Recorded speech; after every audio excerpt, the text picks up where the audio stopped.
Hello everyone, this is Sean and I'm with the Black River Junction layout plan here from Kato.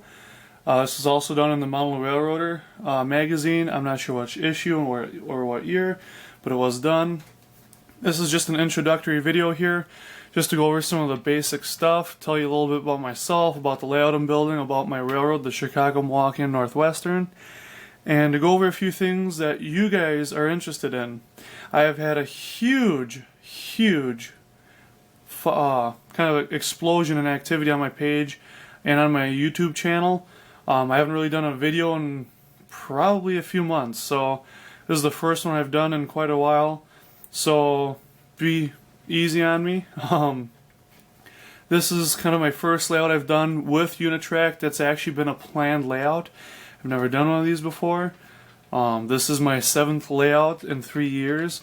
I tend to build them, play with them, build something different. So I've had 2 Unitrack layouts before that use completely different track than this. I use larger radiuses, about 27 inches. It works a lot better for longer cars, but it seems like this will work very well, especially for the purposes of which I'm going to use it for.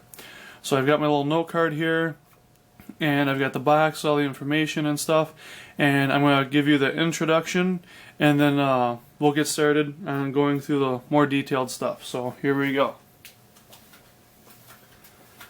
Well, I'm Sean. This is my layout, the Black River Junction, and here's my video card. So this is the first video in the series, and this is just a basic introduction to myself, my models, my model railroad, and pretty much everything else. So this series is going to be about the progress on this layout based on using Kato Unitrack and the Digitrax Zephyr system. This is my second Zephyr system. This is the upgraded DCS 51, the 3 amp system. The only difference between this one and the DCS 50, the original Zephyr, is it has a full 3 amps instead of the 2 or 2.5, I believe, of the previous system. I thought about upgrading to the Super Chief so I don't have to keep clearing out the system, but to keep it budget minded for now, I'm going to stay with this one and just use option switch 39 to clear out the system at the end of each operating session. So the first thing I'm going to go over is a little bit about myself. As I've already told you, this is my 7th layout in the last 3 years, number 12 overall, and this is my 3rd Unitrack layout, and this is my first time using a track pack from Kato or a train set of any kind from anywhere. I really liked it so far. The only problem is it's difficult to read the part numbers on the back of the track if you take them out of the package, so don't do that. I suggest keeping it all in the box and then pulling it out when you need it. The next thing is I'll tell you a little bit about myself. Obviously my name is Sean. If you're on my Facebook page, you know my name is Sean Hoppert. You can find me on YouTube and Facebook. I have the Chicago, Milwaukee, and Northwestern page on Facebook. You'll see videos, pictures, and updates every day on this layout and on other stuff. Basically my models and whatnot. But a little bit about myself. I'm 24 years old. Right now I have all my stuff stored here in my parents' basement until I can get a big apartment to put all my stuff in. And it's just not much else to tell. I've been in the model railroading since I was 2 years old, and so 22 years into it, this is where I'm at. I've got a good amount of stuff. I don't have as much as other people, and that's fine. I have what I want, and I may even thin out a little bit. I'm having a huge sale August 23rd and 24th. That's Saturday and Sunday. Basically all model train stuff. It's going to be on 94 and Highway 11, just south of that, a block south. I'll have that posted on Craigslist, Facebook, all over the place.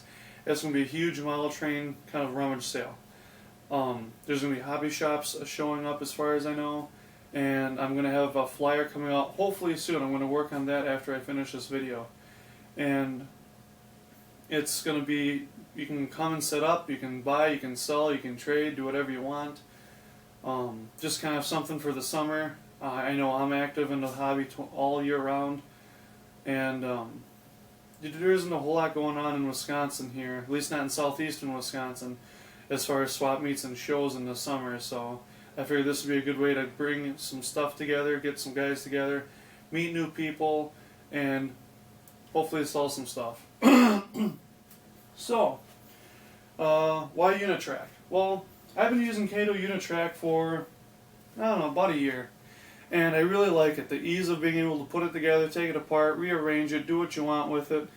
I've never had any tracking issues with Kato Unitrack. The only time I've had any trouble is with my big dome, my Milwaukee Road big dome, on some of the switches, because the points aren't set into the track. Like if you look at Pico or Atlas Track or Shinohara, I'm sure, the points set into the rail a little bit, so it's a nice smooth transition. Kato Unitrack, not like that. It kicks out a little bit. There's no space trimmed into the rail for that point, so it can cause a little bit of trouble. The only car I've ever had any trouble with is that big dome. These cars go around just fine. My Walthers cars go around just fine, and that's on the 19 and 22 inch track, or 18 and 22 inch track. I'm not sure. I'll get to that in another video. Pros and cons. It is expensive.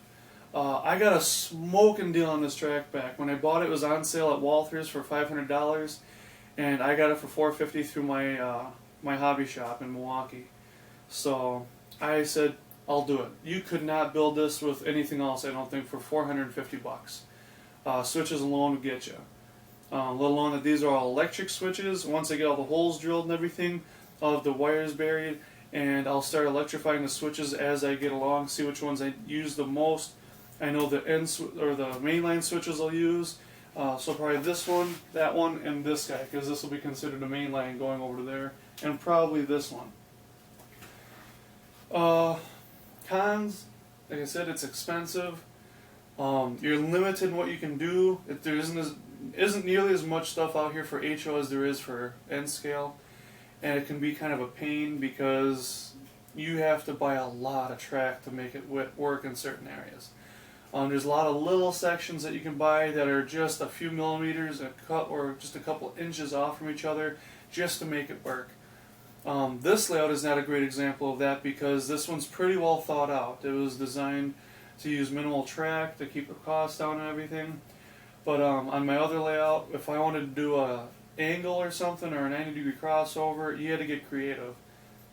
Now on some of them, on the back of the packages for the switches and that, which I'll get to later, it'll show you what track to use for doing that stuff and for different arrangements, which is nice. Pico does that too for their set track, which I have. Aside from this layout, I also have a traction layout that Andy Breaker and I are working on.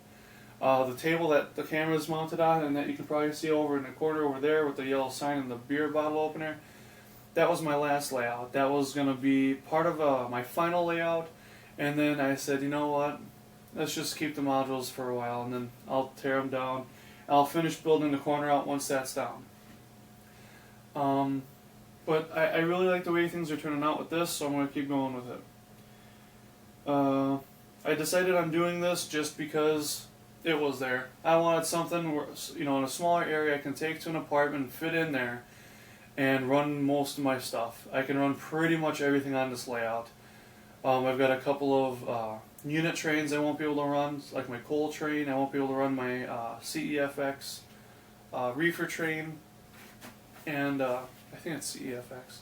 But I won't be able to run the full lengths of those, and that's fine. It's still great for, running a half dozen cars or something around.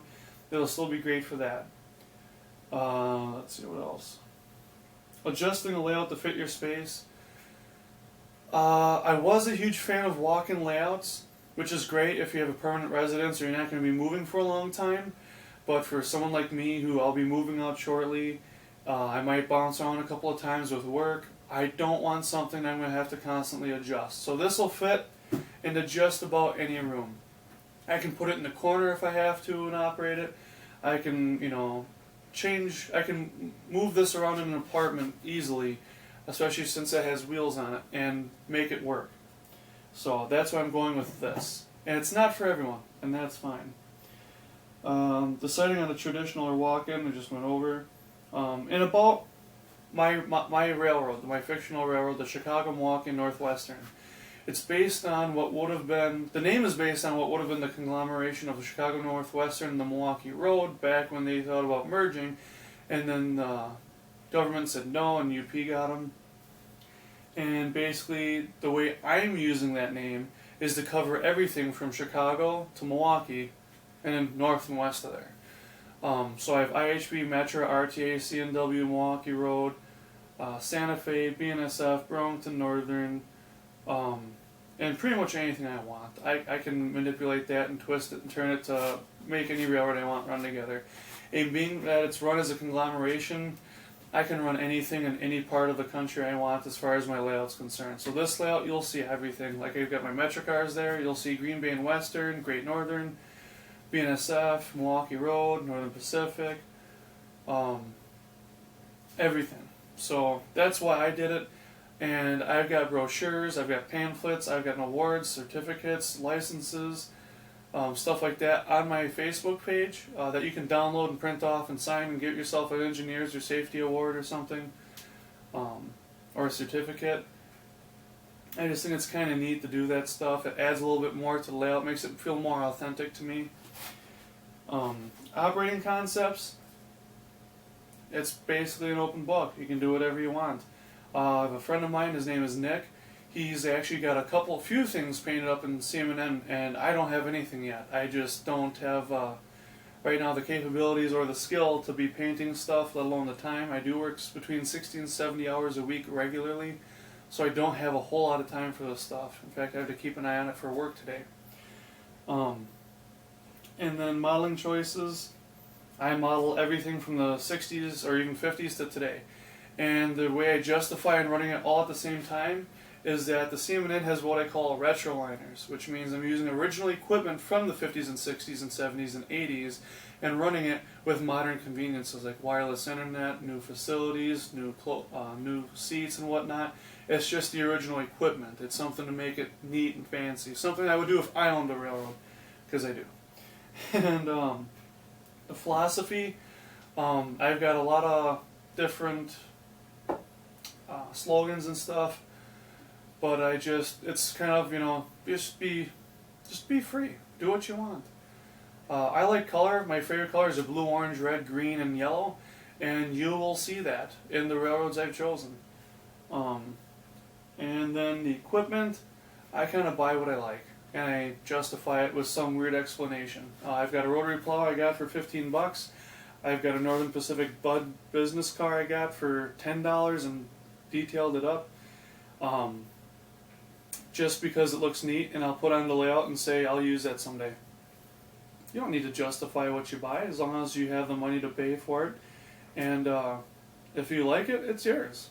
I mean, it's a hobby. Do what you want, right? So that's pretty much for the video introduction. One thing I do want to say, if there's something you want to see specifically in this series, please let me know. Comment on the YouTube page. Comment on my Facebook page. I love doing videos based on what you guys want to see. I'm doing this, partially for my entertainment, mostly for yours. I quit doing videos because I don't really have the time much anymore. But if you guys want a video, I'll put out a video. That's the only reason I'm doing this one right now. And I still think it's fun. I'm not going to put as much work into producing the videos as far as cutting scenes and that. I'm going to try to do it on one take and then add in a few things on the other side. I might have a few pictures at the end of this. As you can see, I don't have any of the holes drilled. The track is just set loosely. I have yet to nail it down, drill the holes, drop the wires, drop the feeders, and get it all set up yet. That's coming. I'll have the next video will have that along with some of the other stuff. And then at the end of the second video, I'll start running trains, and then the third one will be troubleshooting and whatnot. So stay tuned. I have no idea when those are coming out, so just kind of keep an eye out on my Facebook page. That's the best place to check. But I'll be trying to keep up with my page and the Model Railroading Facebook page. If anyone's interested in seeing more about my traction layout that I have out in the garage, let me know.